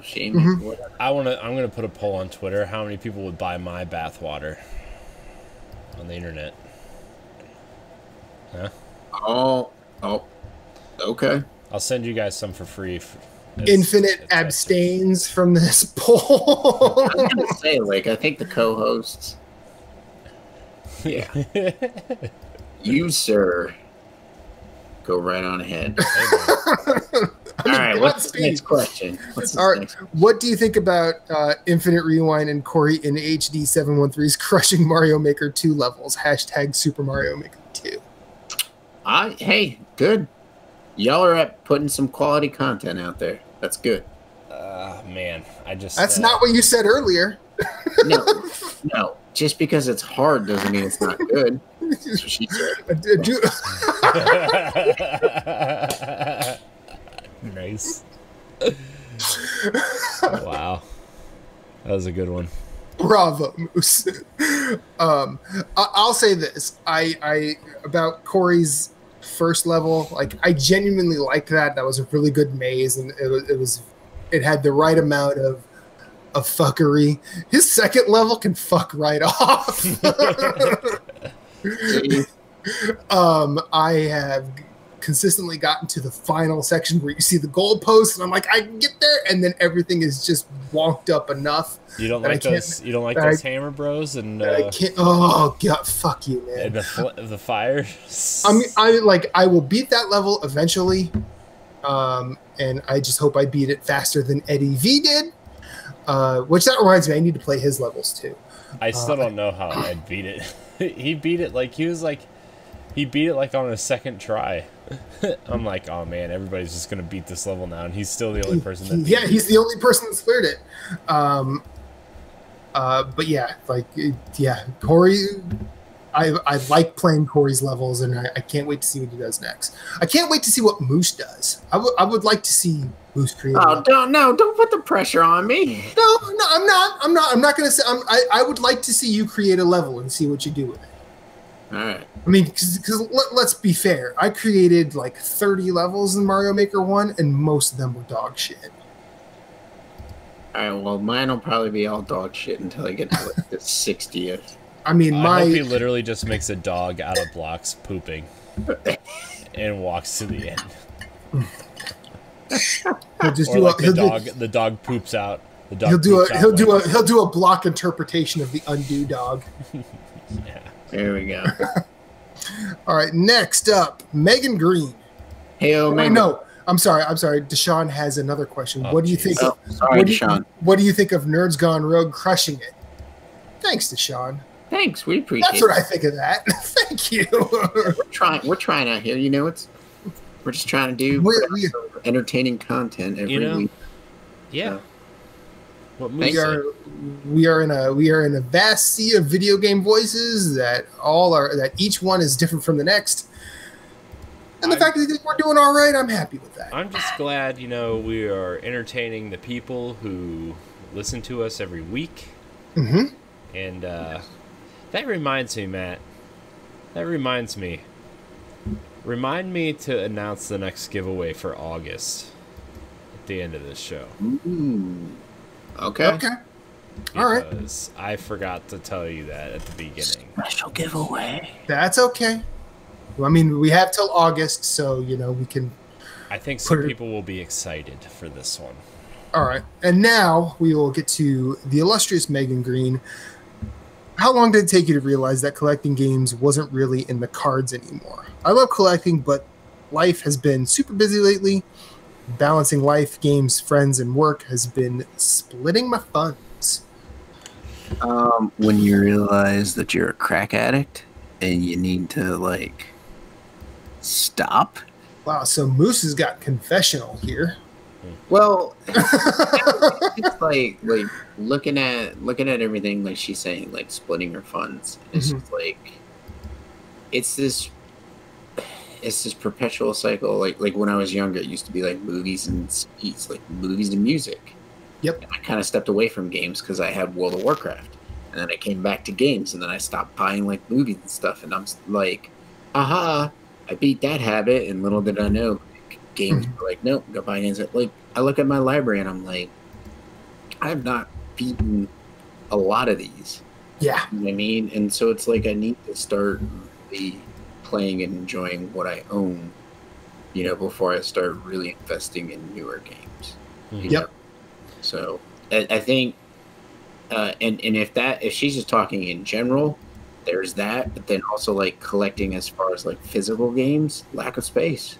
Mm-hmm. You know, the wife and I moved into a smaller house than the one that I previously had, so I don't have like the space to put physical copies of stuff. Now, granted, I do buy physical stuff on the Switch, but it is only like collector's editions, and it's like games that I know are like flipping awesome. Like I've got Axiom Verge Collector Edition, I've got the Binding of Isaac. You know, like I'll buy the physical versions. Well, most of them are collector's editions, but usually it's like a physical one of the game that I really, really want. You know, so like I try to like be, you know, like selective of what I'm buying physically. So, because it takes up space, you know. Yeah.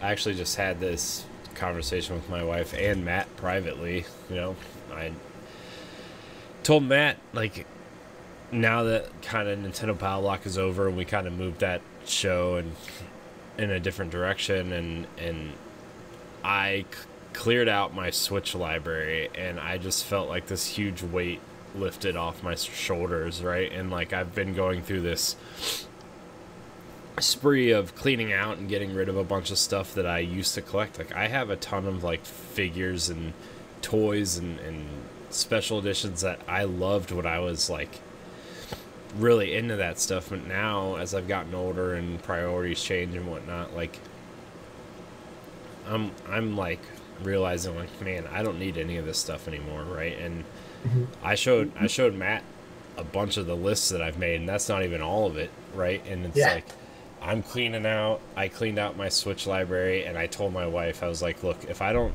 get rid of these games today, I'm never gonna do it, so I need to leave for a few minutes. And I went and traded in like probably 2/3 of my Switch library and replaced some of the games that I wanted digitally, and I have, you know, Zelda physically and a couple other games physically, but other than that, it's like I'll have the games that I want physically, but other than that, I'm just, digital space is way easier to manage. Plus, like, it also helped me realize like I don't need to play everything that comes out right away. See, that's the biggest thing about collecting, and that's the biggest hurdle is also like, unless it's like, obviously Borderlands 3. Matt, you're a huge fan. I'm a huge fan. Jason's a huge fan. Jeff's a huge fan. Corey, I know, just got into it with Borderlands 1 this year, the remake or the Game of the Year edition, but we're all going ham on that. So like, but like games like this game Greedfall that's coming out like that Tuesday of that week looks good, but it's like I don't need to play that right away.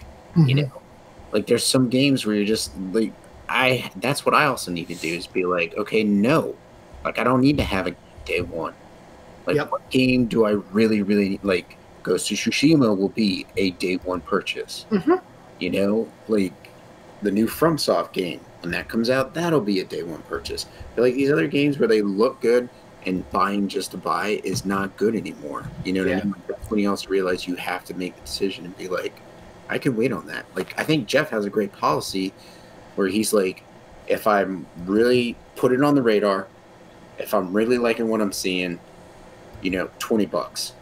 You know what I mean? When it hits, you know, $20, $30, boom, pick it up.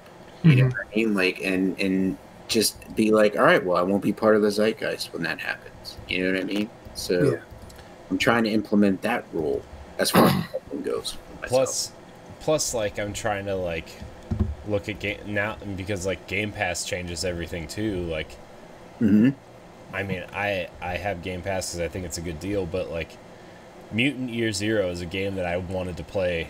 Like, I've been wanting to play it for a while, and I've played it probably for like 2 hours on Xbox, but like I just haven't had the time to play it. It's coming out on Switch in a couple weeks. Like, do I buy it on Switch because I want to play it, or do I just play it when I have time on Game Pass too? And those are the things that, like, I know it sounds stupid, but like, you know, with a kid and a family and stuff, like I don't have time to sit and play my comp like on the TV a whole lot, and you know, that's a game that, you know, okay, I have it on Game Pass, so if I really want to play it on Switch, I guess I'll just wait for a sale, you know, because that game will probably go on sale at some point, you know, so. And, like, that's the other thing. It's like, you know these games are going to go on sale. Yeah. And it's not like a negativity towards the games. Yeah. But it's like they're trying to make money, you're trying to make money. It's like, you know, it's a $60 game, and it's like, okay, well, when you can drop the price on it, that's when I'll pick it up. You know, not that the game's bad, it's just I need to be at the right price point to be able to pick you up. Yeah. You know, play you. So. And like, I'm just not at that point anymore where, like, you know, of course I want to support developers and stuff by purchasing their games, but you also have to, like, balance it. I gotta support my family and my wife and my kid too, you know. Like, yeah. And I'm at that point where, like, I'm out of that life range where, you know, I can do that regularly, you know, and it's like my time has passed to be the guy that supports the developers I want to support, you know. You gotta and it sucks too, you know, because, like, I really wanted to get Cuphead on Switch, but I haven't gotten it because, you know, I have to prioritize my budget and my games, you know. So yeah, I mean, I'm at that realization as well. Like, just I mean, to the point, I know Moose and I have mentioned this, or maybe I've mentioned it a bit, like, next year, like, a lot is going to change with my buying habits. I know we already have a ton of games coming out next year, and there's a lot to be excited for. Probably consoles. Yeah, but like, I'm going to implement a pretty strict policy. Like, I can't buy a new game until at least one other game that I already have is beat. Because games would be a good policy, but yeah. Yeah, I mean, it's like, you know, I can't buy a new tiny indie. I can't buy a new Switch game. Like, some of my backlog has to get tackled, and I'm not gonna do like a challenge or anything, but I'm just going to do like a currency system for myself. Like, hey, you know, you have all these that you're not playing, that you've not finished. Like, I haven't finished Persona 5. I need to go back and do that. What we also need to realize is that, like, we're never going to finish our backlog. So, well, like, no. that anxiety there is just like, well, you got to, like, no.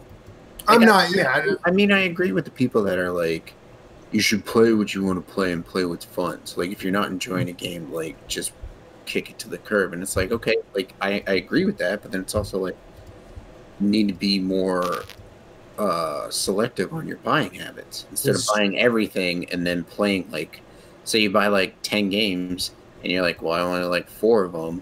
Well, you wasted the money for those 6 games. I mean, granted, you were just trying to try them, and there's multiple ways to try these games, like Game Pass for Corey. We don't have that because we don't have an Xbox. I mean, it's going to be on PC soon, but we don't have that. And then there's like GameFly. You could run it on GameFly, or you could wait for a sale. There's much more cost-effective ways to play these games than, like, buying it day one at full price. You know, unless it's like we said, unless it's like we know, like, God of War, like, you know, Spider-Man, Breath of the Wild, Mario 2. You know what I mean? Like, these games, like, you know, like, okay, I know this is going to be a solid-ass game. I want to be in ground zero. Let's do it day one, you know, and be part of the zeitgeist from the get-go. Like, you don't, you know, like I said, Greedfall, whatever. It doesn't even. It almost doesn't even have to be a game that I know is going to be awesome. It's just going to, like, for instance, Elden Ring. Yeah. I will get Elden Ring day one. Yeah. I don't play Elden Ring day one. Yeah, you don't. That'll be one of those games that breaks that rule. Like, even if it's coming out and I haven't beaten a game, like, I'm going to get that game because there's always exceptions to the rule. Yeah. But as long as one sticks to the rule more so than not, you're going to be walking a good path. Yeah, and that's sort of my goal. Yeah, I think that's my goal too. And I think next year, like you said, I don't want to do a challenge. To be honest, I want to play games. I don't want it to feel like it's a second job. Mm-hmm. Like, I play games to be entertained. I do podcasts because I like talking to you knuckleheads, and the other two knuckleheads I talk to on Tuesday nights. And I like talking about the games that I'm playing and the platform because I love it and it's a lot of fun and it's a hobby of mine. Like, somebody likes to talk about golf or Yeah. music or like movies or whatever. And like, not that you shouldn't put work into it, but it's like when it starts to feel like I need to do a platinum challenge or I need to do like a backlog challenge. It's just like, no, like I don't want to do that. Like, I just want to talk about games I'm playing and have fun with it, you know? Word. Okay, so let's move on to Jesse's question. If you could have any two games do a crossover game, what two games would you pick? His was Mortal Kombat and Power Rangers, similar to the Marvel vs. Capcom franchise. I wouldn't mind an actual story game, either of those, similar to the Batman games. I feel Ace Combat and like Raiden or R-Type. So like basically That'd be cool. kind of like make R-Type like, you know, 3D dimensional instead of just a 2D side scroller. Or are they 3-dimensional now? I mean, I don't know. Yeah, basically, yeah. Okay. Well, no, I mean, I'm not like 3D dimensional. I mean, like, is it like Pretty sure the Ace Combat is 3-dimensional, where you're like in the cockpit. right? No. What I mean is it like side scroller. Like, isn't all Raiden games are like side? Yeah, they were. Yeah, like they're not like, hey, I'm in a plane and I can fly wherever the fuck I want to. Is what I'm trying to. right. No, they were. Well, they were like, yeah, they were essentially side scrollers. Yeah. Yeah, they were side scrollers or top down. So it'd be cool to have like that aspect of it and kind of throw in like a Diablo loot system where you could be like, get a new gun. Here's this. Here's like, work towards upgrades towards the gun and stuff like that. I think that would be pretty cool. Agreed. And add a little co-op into it. Corey? I don't know. I mean, I feel like some of the things that I've like thought about, they've kind of already done. Okay. Like we talked about Tokyo Mirage Sessions earlier. It's basically taking Fire Emblem and Persona and mashing them together. Or I would like to see some sort of like, I don't know. I always thought that a From Software Zelda game would be cool. Like, maybe not like a traditional Zelda game, but like if they took the Dark Souls formula and kind of applied it to in Hyrule and like the castle and everything, and that kind of thing, where maybe you're not playing as Link, or maybe you are and you don't know it until the end or something, something Right. like that. I always thought that would be a really cool idea. I actually really like the idea of Metroid Prime's Federation Force. I like the idea. I don't think it was well executed. I would like to see them take another crack at that after Metroid Prime 4, where like you and 2 or 3 of your friends go out and do bounty hunting missions and upgrade your armor and your suits and stuff so you can go do other cooler stuff, right? Like, I don't know, maybe that's too much like Destiny and we already have that, but I like that idea, and I think, if they put it on a console that has 2 sticks, for example, for a first-person shooter, I don't know why you would stick that game on a 3DS, but right. I really liked the concept of Metroid Prime Federation Force. I just think it was not executed very well. So, I think in our little Facebook chat, Matt Phillips brought up a really good one that I haven't. I was kind of dismissive of it when he brought it up, but I've actually been thinking about it ever since he mentioned it. He brought up Hitman Maker. Oh yeah. Isn't there already like mission makers in that? There's mission makers, but like if you could, I've been thinking about possibly designing like a whole area, and like there are ways they could do that. It would be a pretty huge asset undertaking for them to do it, but Like if that were possible, yeah, I'd engage with that 100%. 100%. I would engage with that, and I would stream it. But I don't know. I can't even begin to like. I personally would probably not design any levels or missions because there's just, like Mario, it's really easy. Side scrolling, point A to point B, sub levels. I get all that because I understand how Mario works. As much as I genuinely love the Hitman games, I don't think I understand them enough to actually make one. But yeah, I would definitely be intrigued. And finally, Todd Oxtra, one of the progenitors of this show, has roguelike become an overused game style? I feel like it's always been there. Yeah. I feel like the use of the word is wearing itself thin because I think, like Metroidvania, it's kind of like losing its true definition because everybody wants to say like, oh, you know, it's a side scroller and you got to run around and you got to figure things out, and it's kind of like, well, some games are Metroidvanias and some games aren't, even though they are 2D side scroller and you move around a level in a world and whatnot, because Metroidvania always means like you'll get to an area and get stuck. Okay, well, I can't move forward because I need something. Okay, well, I have to go and find that something. You know what I mean? Like, I need to go find what I need to get to open this door up to get past it. And so exploring all the world that's available to you before you get to a locked door, or once you get to a locked door, go and explore all you can, you should be able to find what you need to get through said door and move forward in the world and gain your power-ups and all that stuff. But like roguelites are kind of the same thing where it's like, okay, well, what is a rogue game? You know, like what is the true definition of that? And then it's like, what is roguelite? You know, and I think it's built into games to a certain extent. You know, like personally, you could say that Bloodborne is a roguelite. You know what I mean? To an extent. Well,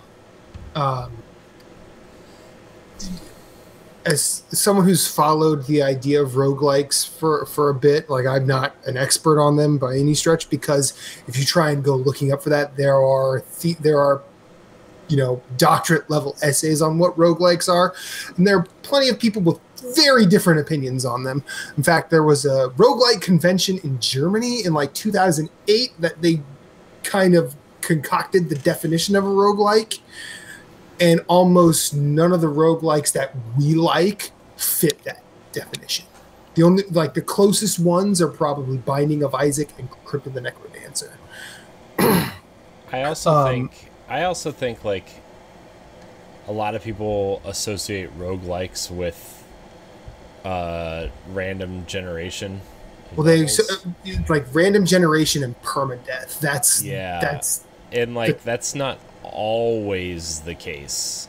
Yeah. So I mean, like, and to be honest, I do that too. Like, you know, me too. I use the term for that. So you know, every time I think of roguelike, I'm like, okay, this is probably a randomly generated permadeath situation that I don't want anything to do with, right? And I think that's why I was drawn to Dead Cells to an extent, because it wasn't really that. I know parts of it was, but like, you know, it wasn't really that, and I think that's why I like Dead Cells more than I expected to. So like, well, I think I do not think roguelike is an overused game style, because there are still people coming up with new ways to mess with it. I feel like roguelike as a term is incorrectly overused. And as I said before, I am guilty of this as well, because when I say roguelike, I'm using it as shorthand for something that's not really what a roguelike is. But when I say it, people like yourselves, or possibly in our audience, might understand what I mean. Now, I feel like the term roguelike and Metroidvania get the same amount of ire, but for different reasons. Like Metroidvania, like the people who have the beef with that are like, Metroid was always Metroid, and Castlevania wasn't always the same it wasn't always Symphony of the Night. it wasn't always that. So it should be just Metroid games, or whatever myriad of points of view on the problematic nature of that term. Like there are plenty of different points of view. Like roguelike is something that they really haven't defined, because technically the game that they're saying like to is like a game that came before it, because Rogue was not the first Rogue game. There was one like 2 or 3 years before that. Anyway, I do not think it's an overused game style. I think it's an overused term, like incorrectly. Like it's incorrectly overused a lot, because Rogue Legacy is not a roguelike. It's not even a rogue game. Spelunky's not a roguelike. Binding of Isaac is a roguelike because it hits every section of that definition except turn-based combat. And I think Crypt of the Necrodancer is probably a good one, because all of that is technically turn-based, but you have to move with the rhythm. Because if you take the rhythm out of it, people move only when you do. Very much like Cadence of Hyrule. But yeah, I think run-based is probably the more correct term, but I don't think it's overused. Because I think those games are still good. I think we should end here, unless you guys have anything you can say real quickly. Nope. All right. This has been episode 154, Nerds Gone Rogue. Thank you, everybody, for writing in. nerdsgonerogue@gmail.com. My name is Matthew Keel. You can find me at infinite_rewind everywhere I want to be. Hit me up. Let's play games. Let's chat. Let's do it. Moose, where can we find you?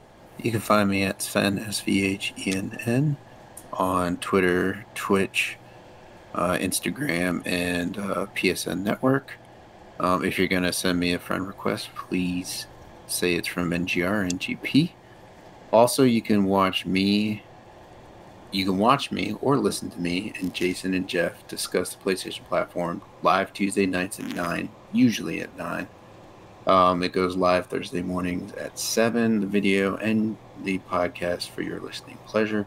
You can email us questions, comments, and concerns to nerdsgoneplatinum at gmail.com. You can also tweet us at ng_platinum on Twitter. Corey? Take us home. Take us home. All right. You can find me at CoreyNHD713 on Twitter, CoreyNHD on Instagram and Twitch. You can also find me on the NX Show and various other things happening on Nerds Gone Rogue. You can check out Nerds Gone Rogue live on twitch.tv/nerdsgonerogue and youtube.com/nerdsgonerogue every Monday night around 8:30, 8:45-ish. We may have a special guest next week. Also, you can find our podcast at 7 a.m. Eastern Time, all edited the following week on your podcast service of choice, including Spotify, iHeartRadio, and YouTube. You can check out all of our content on nerdsgonerogue.com. Like, subscribe, share, rate, review, follow, rate us 5 stars, and you can email the show at nerdsgoneroguepodcast@gmail.com. And I think that's it. Thank you guys so much for watching. Thanks for following. Thanks for viewing. And until next week, we love you. Banana and out. You're welcome.